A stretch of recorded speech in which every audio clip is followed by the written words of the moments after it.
ឯកឧត្តមសសុខាបំផុសយុវជនចូលរួមសិក្ខាសាលាសសយកបន្តចែករំលែកចំណេះដឹងទៅកាន់យុវជនផ្សេងទៀតទាំងលើបណ្ដាញសង្គមនិងសហគមន៍ថ្លែងនៅក្នុងពិធីបើកសិក្ខាសាលាស្ដីពីការធ្វើបដិវត្តកម្មកម្លាំងពលកម្មកម្ពុជាដើម្បីសម្រេចបានចក្ខុវិស័យឆ្នាំ2030និងឆ្នាំ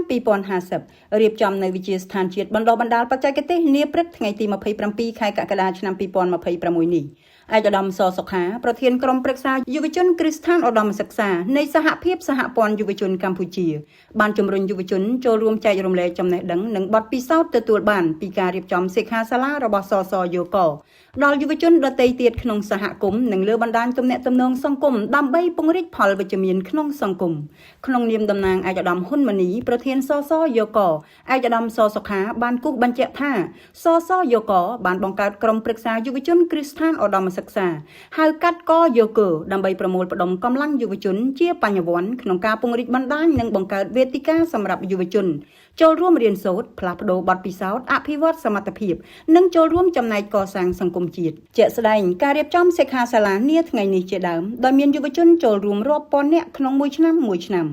ឯកឧត្តមសសុខាមានប្រសាសន៍ទៀតថាជាក់ស្ដែងសិក្ខាសាលានេះនឹងជួយតម្រង់ទិសនិងពង្រឹងសមត្ថភាពដល់យុវជនដើម្បីត្រៀមខ្លួនឆ្លើយតបទៅនឹងការប្រែប្រួលនៃទីផ្សារការងារសម័យទំនើបព្រមទាំងរួមចំណែកជំរុញកម្ពុជាឲ្យសម្រេចបាននូវចក្ខុវិស័យឆ្នាំ2030និងឆ្នាំ